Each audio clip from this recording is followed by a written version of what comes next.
As they're waving, they're like, woo, we won! We won! Beasty and Viper just queued into each other. Rank 1, rank 2 on the rank leaderboards right now. Viper is undefeated. If anyone could stop this slivery bugger, it has to be the #1 seed, right? Let's find out. Because we are going to be taking it here. Lipany. French versus Delhi. Oh my. When was the last time we saw Delhi? I feel like we never get to see it, but of course, you know, this isn't Golden League. It isn't banned all the time, which celebrations that, well, it's not banned on every single map for week 2 of the Golden League. Or week 2 of round 2. You'll get to maybe see some Delhi on the weekend. But for now, we're going to have to sell for it in our pub games. And already, look at this. BC straight away on the straggler tree. Young's enough to get the mill up.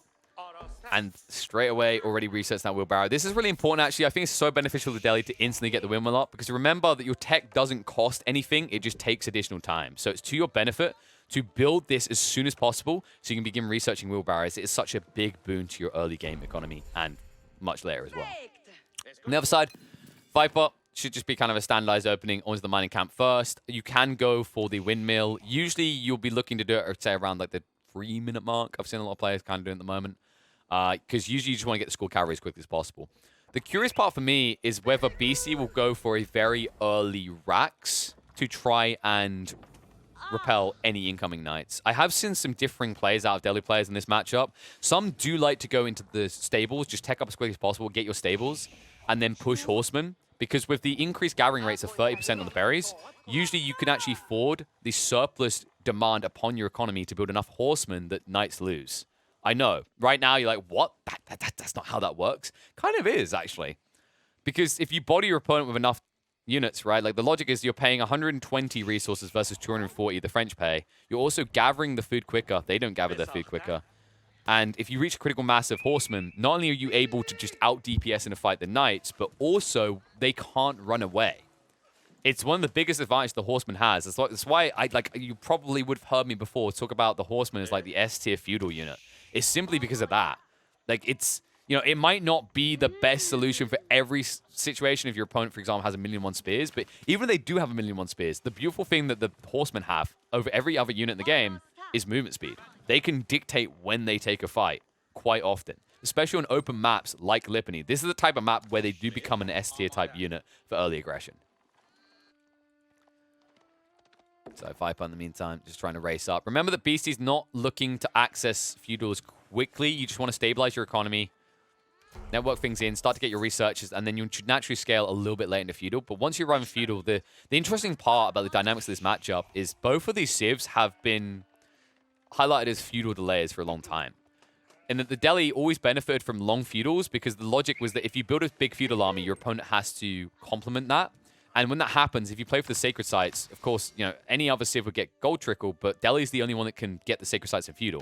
So they go out and they capture these, and with Sanctity, not only would they be able to capture them sooner, they'd also get 50% more gold, meaning they get 150 gold per minute. And the whole idea is that, similar to how the French work, you'd naturally scale up into your castle timing while harassing your opponent. The way the French do it is a little bit different. They can't benefit from sacred sites in feudal. Instead, they're looking to snipe out villages with knights, give themselves an eco lead, and then kind of pitter off the scalability of the military force while their opponent doubles down on it. So that's why I really like this matchup. I just feel like it's very much a feudal focus. The curious part to me, and why I want to highlight that though, is in the last week or two, things have been changing a little with the French. A lot of players have been playing a more hyper-agreed type French, right, instead of hyper-aggressive, where they just choose to build 2 to 3 knights, they poke and prod, and then they try to either TC boom or they go for a castle age rush. Viper is one of these players. In fact, we just saw some cheeky TC booming out of him a few moments ago. And I feel like if he does it in this matchup, it's not going to end well for him because the Delhi are a tempo type civ. We'll see how he plays it out though. Meantime, Rack's now being built. The moment Viper gets that confirmation of Feudal Age, like BC understands straight away, he needs to get the defense force in place. Dome of Faith is going to be the choice. We have started to see some deviation. Some players are starting to build into the Tower of Victory. This is simply not one of those situations, though. I think the openness and the position of these sacred sites makes it a lot more valuable to play into Dome of Faith, so you have these throwaway cost scholars, right? Where they're only 75 gold, and you can risk putting them out to get the Sacred Sites. In fact, the reason I love Dome of Faith so much in this specific generation is the double Sacred Site to the south. If you manage to sneak out here with one outpost, you could easily capture both Sacred Sites. And also remember that the moment you capture that Sacred Site, you will get, I believe it's 66 gold trickle, 50 gold trickle, which is almost the price of your Scholar investment. Actually, it might be lower now. But you do net it quickly, because remember, you'll be getting 150 gold per minute, which means in half a minute, a 50% discount Scholar has paid for himself. Also, just to confirm for people, some people seem to be confused. They think that Tower of Victory is an automatic win. I know it does look a little bit like the nuclear silo from Red Alert 2, but it doesn't actually launch nukes out of it. And also, it's incorrectly named. We're in 2022. If it's not called Tower of the Dub, you just don't win.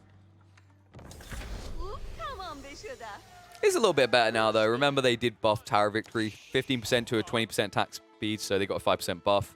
It just still feels very fickle in a lot of situations. Like, the logic is, I think it's very easy to get wrapped up in the logic that Tower of Victory long game is better, right? Because it gives you, in the hyper late game, when you're pop capped and resource capped, it gives you an additional 20% DPS on units.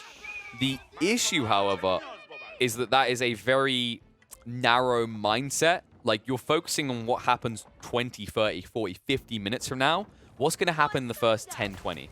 That's where Dome of Faith is better. If your goal is to play towards these Sacred Sites, or even to tech scale up as quickly as possible with your feudal techs, Dome of Faith just feels better. And it's very hard to argue against it, because it's also not only the fact that, like, you're able to have this additional building producing scholars and then being cheaper, think what you can then do with the savings. It's not just the fact that these scholars become more dispensable, right? Like, more expendable. You can just throw them out and not care if they die as much. It's the fact that you're then freeing up chunks of gold in your eco that can allow you to unlock a quicker tech timing at a castle, or allow you to produce into a more premium type unit as the game goes on, that you otherwise wouldn't if you were paying this hefty 150 gold per unit. And it's especially important to this timing as well. Like, another scalar element, right, is you need these extra scholars to bank into these military buildings. Remember, with the efficiency production, you're able to double the production rate of your buildings by banking a scholar in. And it's totally worth it. Like, I think the issue with this play without having Dome of Faith is you're essentially you're doing alchemy, right, with equivalent exchange. You're exchanging 150 gold for 150 wood. Because if you pay 150 for a scholar and bank it into this building, you paid 150 resource to get the effect of 2 buildings, whereas you could have just paid 150 wood for the same thing, right? The math just doesn't support it as much as this play, where you're essentially just saying, I'm saving half the cost of a military building. It's especially important in this matchup, because you do need to reach critical mass, which he's already doing pretty quick, actually. Spearman coming out, Horseman as well. And everything's answered. This was my concern for Viper. And Viper, did he go a little bit too greedy here? He went into the archer range. Hasn't gone for any sort of secondary TC play. He hasn't necessarily played this greedy. But he is directly trying to combat the problem. And Beasty's just on point. Brace is beautiful there. Remember, when you brace, you initially stun the unit for a second. 1.2 seconds to be specific. And then you root them afterwards for about the same time. When they're stunned, they cannot attack you, but you can't attack them. When they're rooted, they can't move, but you can attack them. And that's why that knight took so much damage. Now the Horseman just being a pain in the arse. He's going to wrap round. I mean, this is just really good micro from Beasty. Now, I think Viper, he just burned himself out winning too much. Because right now, he's not winning this one. Not the early game anyway. These trades are just so much more superior for Beasty. Remember that this Horseman's 120. These Knights are 240. How many Knights has he lost already? 2? 3? I think it's at least 2. So that's 480 in the gutter. He's only killed 3 units, and he's killed what? They've been Spearmen, so they're 80 resource each. So congrats, you killed the cost of 1 Knight. You already lost 2 Knights plus archers as well. Like, economically, you're vastly behind. Like, yes, it looks like you're ahead in this regard, but in terms of investment and what you got for it, you're trailing. And now it leads to this. This is what the play we were looking for. Once you get an edge as a daily player, you move out for those sacred sites. And this is big bang for buck. Everything about the layout of this justifies 100% going into Dome of Faith, because you're definitely going to be able to easily reap 2 sacred sites and guard them.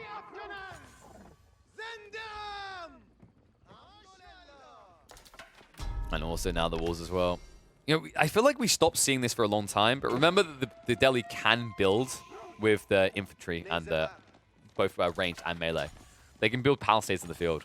It felt like players stopped doing this as much, but you notice he's going to do it in the north because he has no intent of staging outposts in a big force down here. It's just a throwaway. Remember what we talked about the investment cost.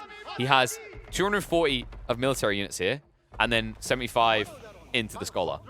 If he keeps this Sacred Site for just 2 minutes, which he will with the palisading, it all pays for itself. Yeah, this is looking pretty ripped right now. And the big wall then. Beasty's such a greedy bugger.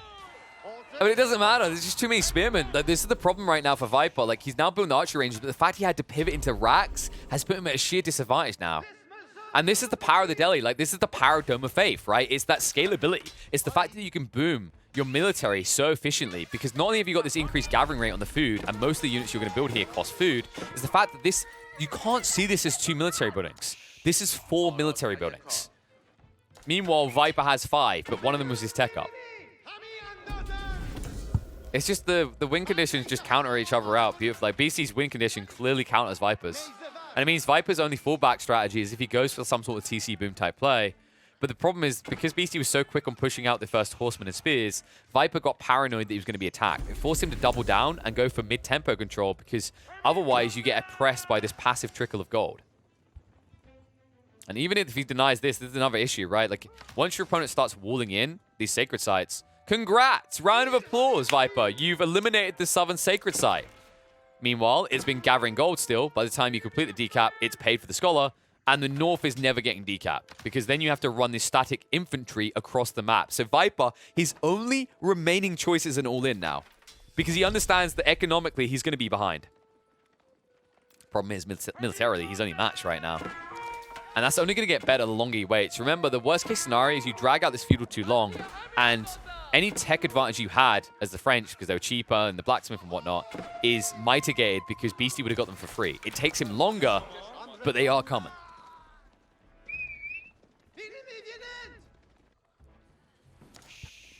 That's full chill state right now for Beasty. Remember, also, he has the Scholars to heal up. Can't be a herbal medicine enthusiast. That was one nerf that came in. They did move that to Castle Age, but it's still decent healing for a unit you have no other use for. 4 Scholars. He whips them out of the mosque just to keep the front line alive. Push in the meantime for Viper. Scout leading the way. Oh, Scholar. No man's land right now. He's going to be picked apart by the archers. Retreats towards the TC. Fire up on the backside, but looks like the Knight's going to go down. Spear able to protect on the berry line. That's a critical detail there. And that means that Beasty's going to keep floating more eco. Look at his food numbers. He's just vastly ahead right now. And now it's trouble. Viper, he doesn't have the front line to hold. The Spearmen go down. The Horsemen chase through. He's in trouble. Needs more Spearmen on the front. 2 more pushing forward. An additional 2 coming out of the tree line. But look at the spear count on the other side. Beasty can throw away so many troops now. Military count 33 to 28. Home field advantage as well, so Beasty can keep the numbers ahead of Viper. He pushes in. Horseman going wide. The min-maxes, he heals them up and then re-engages. An efficient usage of this 120 resource unit.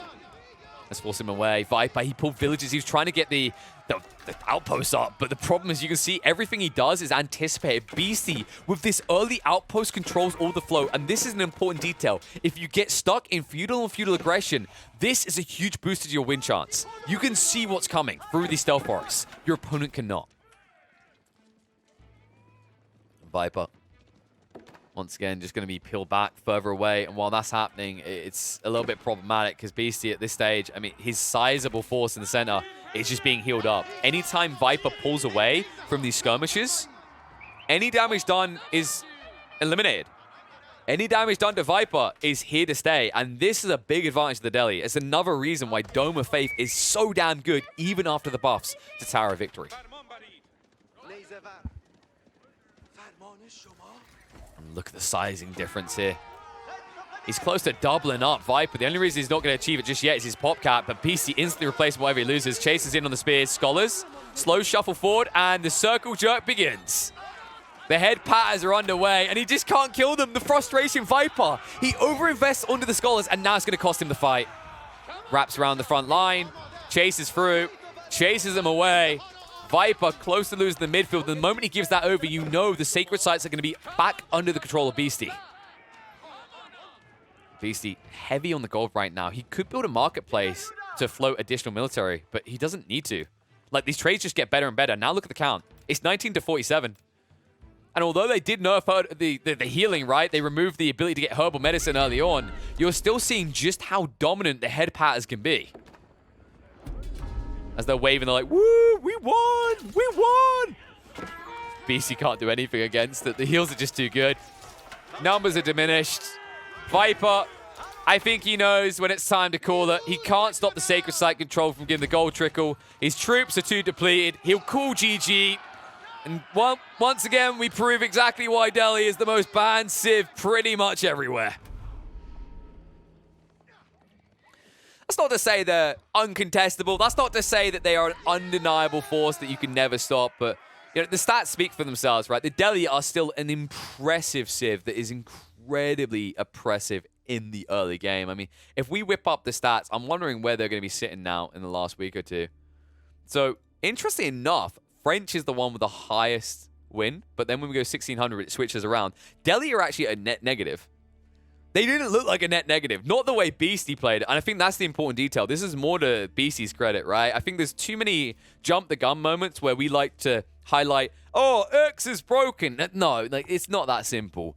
Beasty played to the advantage of his civ, and he understood that his opponent was too all-in. Once Viper gets baited into a prolonged feudal, which usually the French want, it only works if he can snipe eco. The reason that this build looks so damn good from Beasty is how well he optimized his eco lines. He was very good at min-maxing the required spearmen to hold back any night raids, and it meant that Viper didn't actually extract any value out of this pricey 240 resource unit. And that's just not good enough. Like, your economy will scale reasonably to begin with.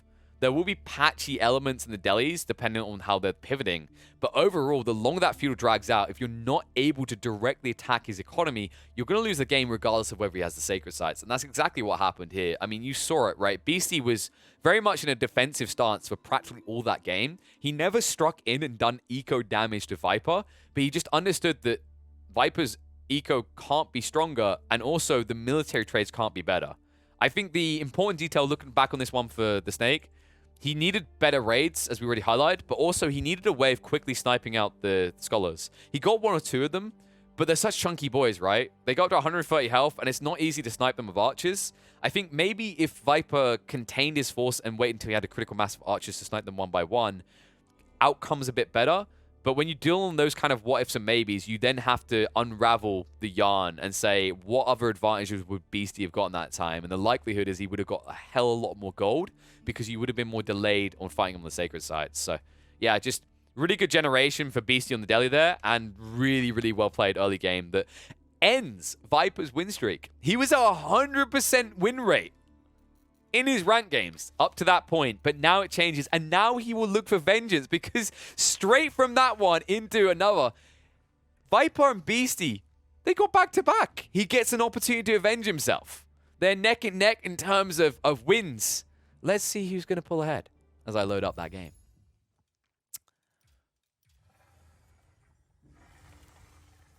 So let me just pop that one up.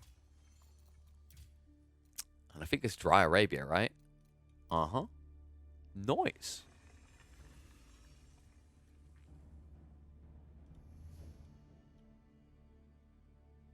How so sacred sites spawn in the middle? So the reason those sacred sites favor the Delhi a little bit is they're condensed enough near a choke point that he can wall it in or outpost it. In theory, if Viper played towards it and dropped an outpost early, he might have denied equity there. It's just French players aren't really when you play certain civs, there's instincts you have, things you like to do. The French aren't exactly a civ that you instinctually think to drop outposts. In fact, the only player I've ever seen aggressively maybe not ever, but the only player I can think of off the top of my head who aggressively outposts as the French is probably Beasty, actually. He's the only player I've seen do it, especially in competitive play. I think he done it in a series against Marine Lord in the first Golden League round. And it was surprisingly effective at, like, denying equity away from an Abbasid boomer. So, like, yeah, it's not something you consciously think of with the French. You're so fixated on the power of French knights, you forget the static defenses can sometimes be more fruitful.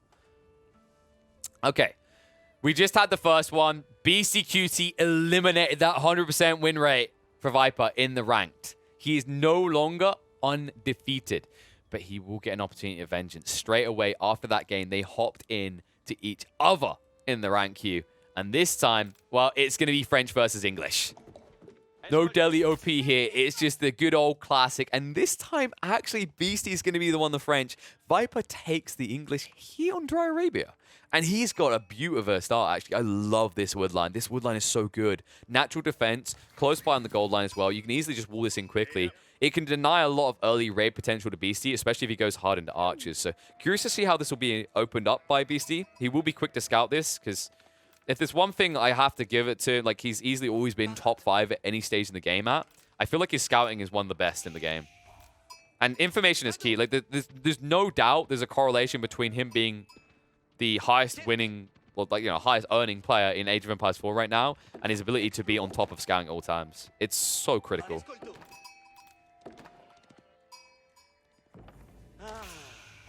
So, question is whether BC will think about pro scouts this game. I have seen a few English players starting to go into this. It's especially quite tempting when you're up against a Civ that doesn't go into tier at all. And the French, like, they will benefit from this matchup, right? Because the English, they won't even think about pocket ecoing because they instantly condense farms because it's so cost effective with only 37 wood price on each of the farms. The issue with pro scouts when you're doing it against English, though, is because they usually produce longbowmen very early on, it's very easy for them to assassinate your scouts because they move so much slower when they pick up carcasses. And in fairness, both of these deer sites are right next to Viper's base, so it would be a hard thing to sneak without him noticing. Initial sheep gathering is good, though. The interesting thing for Beasty is he doesn't have to worry about the initial gathering of sheep too much because he can move out into the pocket ecos quite safely, especially considering they're retracted to the north side.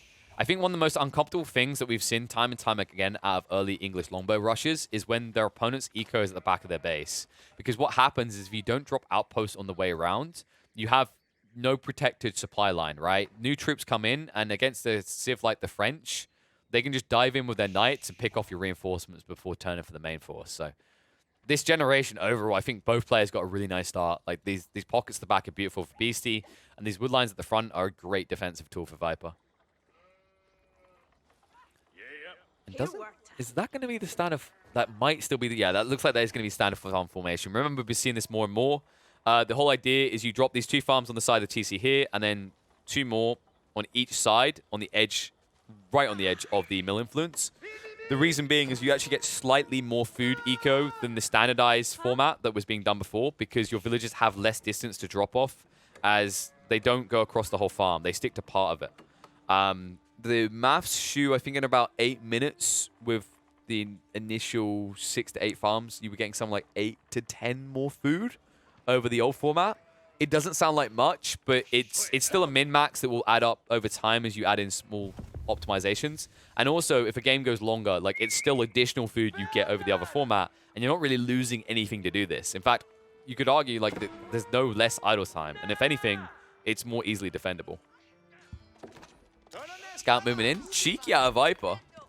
Now, they did tweak this, right? So you don't stop villagers from gathering anymore. You can see this was a nice little quick hotfix. Thank God they didn't wait too long to do this, because Golden League had to implement a rule set that was basically players had to honor it, where you couldn't attack villagers with your scout in the Dark Age on the starting resources. But now we don't need that anymore because, as you can see, villagers don't get interrupted in the gathering. It was always a silly thing anyway, so I'm glad they did change that. The scout's trying to be annoying. Second one coming in, but it's just superficial damage. Remember, it's only 2 per strike, so don't panic too quickly when you see this happening on your lines. And it looks like BC, he's already on his way up. And once that first knight comes out, that's when the scouts have to fully peel back. Especially considering Viper doesn't want to have to build more. He's playing as the English. He already sacrificed a villager to do this. And you're already at a deficit up against the French who produce villagers faster. So now you just want to keep these scouts alive, put them on each side of BC's base, and understand where he's going to be extending his economy, and also whether he's going to invest into the archers or if there's going to be some other build like a double stable. It looks like Viper, he did go for that delayed timing, right? You can notice how much later the council is going to be, because he went for the initial 4 farms, and then he also got his hands on Wheelbarrow. When you look on the other side, it's only now coming out for Beasty. This is because when you're playing the French, you actually want to build up into your feudal fast as possible, Whereas English players have identified that actually delaying the council hall by an extra minute or two to get your economy stabilized a little bit earlier with wheelbarrow a little bit faster pays dividends by about like the 10-minute mark compared to the old build. And realistically, you're not really losing much on your timing because the issue with the old build of rushing into longbows is you couldn't actually afford stabilized push out of both longbows and spears at such an early point. And it meant that usually what you ended up with was a small trickle of troops on the front line that got picked apart. So yeah, overall, I prefer this change. Like, I think this build is a lot better. Even when you're in a matchup where you feel like your tempo control, just the ability to stabilize your production rates is superior. Those wondering, this is indeed a live game. They were just playing... We just came from the Delhi versus French one, where, of course, Beastyqt was able to eliminate Viper's win streak. He had not lost a single rank game until that point, and now Viper is seeking a deep cut of vengeance here against Beastie Boy. With the Skull Cavalry there, it's going to be hard for him to contest the midfield. He's going to need a little bit of a stronger timing. Now, with the racks already being down, it is going to be the hardened spearman as anticipated with the longbowman coming out. Question is whether Viper's going to get aggressive. I'm kind of okay with the idea of playing defensive for the first 2 to 3 minutes, just because realistically in this matchup, you're not going to be able to extract value out of your opponent's initial holdings, right? If he's gathering sheep right now, he's not in the pocket ecos. Your longbows can't snipe him. If you wait 2 or 3 minutes, get a decent-sized force, and then pull a villager, you have ample resources, probably have a blacksmith as well, and your opponent isn't condensed any longer. They're actually getting a little bit more risky, or chez le fait, to put it in the French way. But you know what? BC's not getting risky at all, not in terms of pocket ecoing. Instead, his pocket ecos are whole bases of their own. He actually goes for the secondary TC. Question is whether he's going to stop there. For the moment, there is no one else gathering on the stone. And weirdly enough, Viper, I don't think he saw this. And look what BC does. He whips out the horseman, which means that this might actually go unnoticed. BC doesn't even delete the mining camp to try and hide it. But considering his horseman is chasing from this side of the map, if Viper turns at any stage with a scout and stays around here, he's going to get killed. And it looks like Viper, he is going to move in now. So he goes very early on the aggression. And it's because the other scout did spot the TC. This is what informs him. Otherwise, we probably see a little bit more defense out of Viper for an extra minute or two. But considering his opponent went for a secondary TC, and the French are already ahead economically, he needs to go now. He also needs an in, and that's the problematic detail right now. Like, sniping on the south side isn't really going to prevent anything. The cool thing, actually, what Beastie done here as well, is this plop down of a TC. It's actually very hard for Viper to wiggle around the sides of it, and it means that even if you take out this wood line, you're not going to shut BC down because the positioning isn't just denying you the back corner, it also has this secondary wood line well padded and protected. Pokes in. Viper. Yeah, he needs to get enough damage. I see what Viper's doing here. He was trying to shift the other side with the scout so he could see onto the villager line. But that was a really nice move by BC. He delays him. And now the first outpost going up. Forces emerging. Scout's just trying to be frustrated in the meantime. Beastie, he could try to pull 1 or 2 horsemen and then cut off at the reinforcement point. And there it is. Double horseman coming in. Spearman pulling across now. But he doesn't brace here. And he focuses on the scout. Wow, Beastie pulls him away. Oh, that was a beautiful move. That was actually fantastically done there. That was intentional as well. He pulls him to the side, so the spearman doesn't actually get any value, and he's further away when Viper realizes, which means he almost gets 2 longbows for nothing. Now Viper has to have that slowdown point. It's a frustrating point as well. It means you can only push out longbows when spearmen are ready to go, and you're going to want at least 2 for the brace factor up against the horseman. This does slightly slow down Viper's timings. And while that's happening, Beastie's prepping the defense force. Archery ranges en masse. Snaky boy, it is time. He needs the ram. He needs to go soon. He knows it. Very much on the clock now. And the baffling thing about the French is, like, with the, you know, with the economical benefits, with the increased build speed on villages, they do recover the economical investment on a TC a little bit faster than other civs. It is initially a bigger strain due to you producing more villages than other civs with 2 TCs at this point, but it means you're also getting those villages out quicker. So if you can at least burden the initial investment, which you can when you build on the deer like this, it means that you should actually recover your economy in the next 2 minutes, say, whereas other civs might take 3. And that means Viper really does have to go, and he has to go quickly. He can't even be patient about this. Ram moving in. It's frustrating as well because you see this archery range, you're like, damn, that's good value. That's removing his military reduction, but there's so much more waiting behind. Villagers will pull away. Nice investment in textiles by Beastyqt. A lot of players, they tend to be greedy at this stage in the game. They don't want to invest the 200 resource. They feel confident that, you know, I can afford a few villagers lost here or there. But Beastyqt's smart to identify what the win condition is for Viper. He needs to deplete the economy before it can scale. You do that by taking out the villagers. Right now, these numbers, they're starting to shrink. At least the lead was. You can see now, Beastyqt has the lead militarily. As the Horseman is still alive. They've still been being frustrating. Scout is going to go down. But another Longbowman lost. And Beastyqt's been so on point with this. It's stagnated the approach for Viper. Like, he hasn't actually been able to reach critical mass as quickly as he'd like. And that's the all-in. He just needs to get up to 3 Rams and try to close this game out fast. Meanwhile, Beastyqt, you can see what he's prepping here. That's a lot of Horsemen. Archers as well. He'll move in. He'll get rid of the vision. Nice move there. Second round should come out. Nowhere for Viper to run the scout. And vision denial is important here. Remember, without the vision, like your Longbowman can't do anything over these 3 lines. And also, the way you position your outpost, you're not seeing beyond them anyway. But he's in now. On the TC. Villagers will look to get the repairs out. Horsemen marching forward. Spearmen out of position. Not able to engage right now. Horsemen are going to go for the torch on the battering ram. More reinforcements arriving. Viper beginning to form up. But 9 Spearmen with this many archers in the field, there's nothing he can do. Horsemen, they fixate on the ram. Archers prioritize on the Spearmen, taking them down one by one. Forces the fight. Movement in by Viper. Horsemen peel back. Villagers retreat as well. Archers grunt the attack on the retreat. So many Spearmen dead, and that's the problem. You see Viper, that's the critical resource. If he loses a Spearman battalion, the Horsemen will flood on through. And that's why he tries to punish it to the maximum. But after that, I mean, Beastyqt, he's so far ahead now. 20 eco up. It's not slowing down, and Viper, he can't slow down the push out anymore. This is the in for the penny, in for the pound moment, right? You lose 2 Rams, you try to reinvest. If you fall back to scale now, you are a mile behind Beastyqt. Even more so, in fact.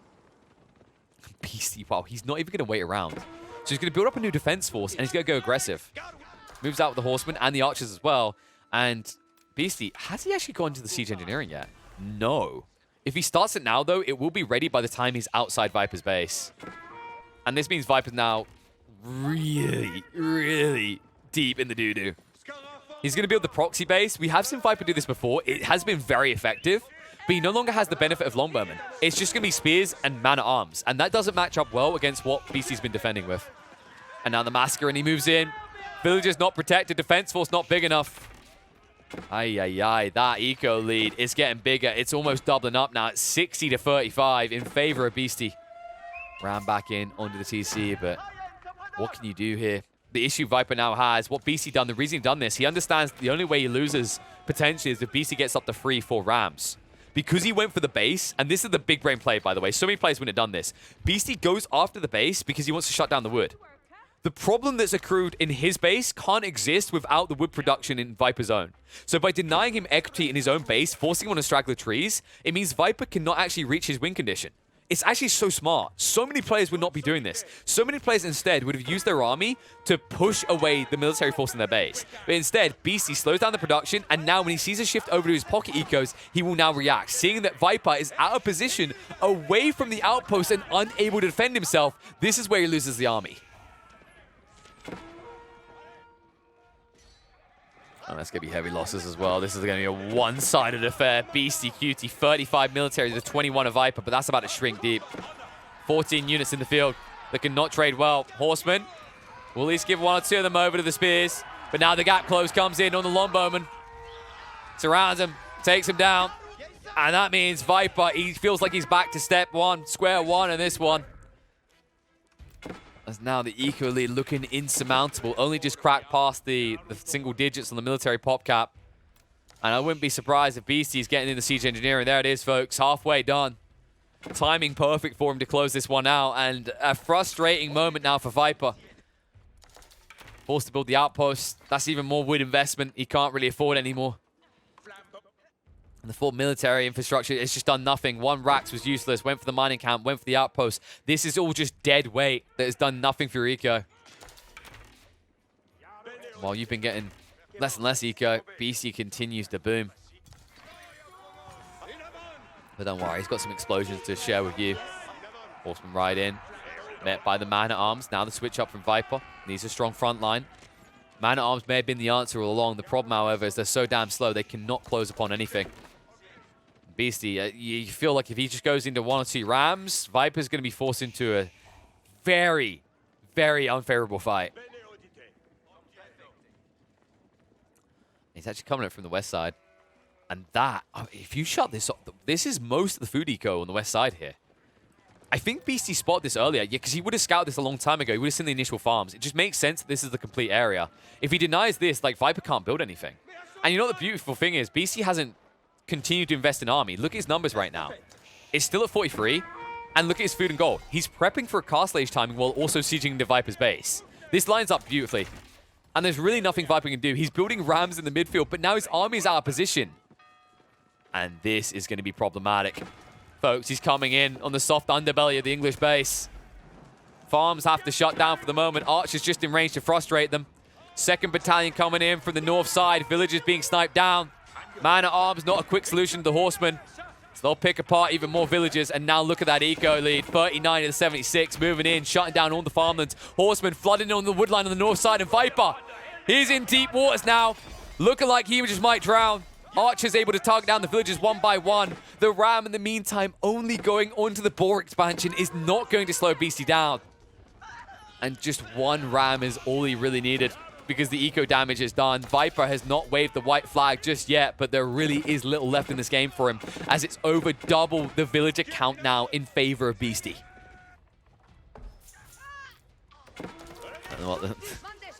King Arthur here is not going to bring him back from the brink of defeat either.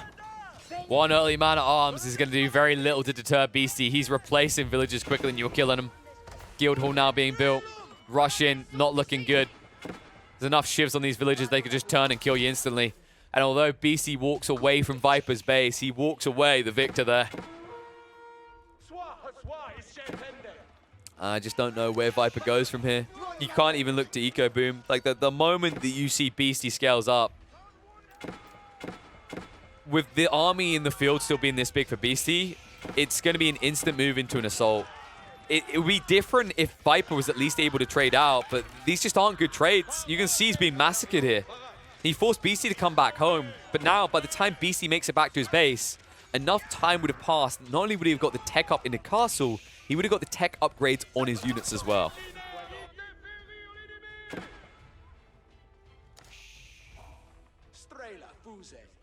But back to the drawing board. I mean, you can see what he was going for as well. It wasn't as all-in as we've seen out of him before, but this proxy base has good intention behind it. I just think he got outplayed by Beasty. Like, the TC placement made it impossible for him to flank the north side. And also, the way he played those first engagements, that double horseman wraparound was a genius move by him. He eliminated so much potential to scale for Viper, and when he didn't reach critical mass, he couldn't hold back the archers. And that's why now, with Castle Age being reached, Viper sees no other choice. He will concede Dry Arabia over Beastyqt, putting an even bigger dent into the win rate for Viper.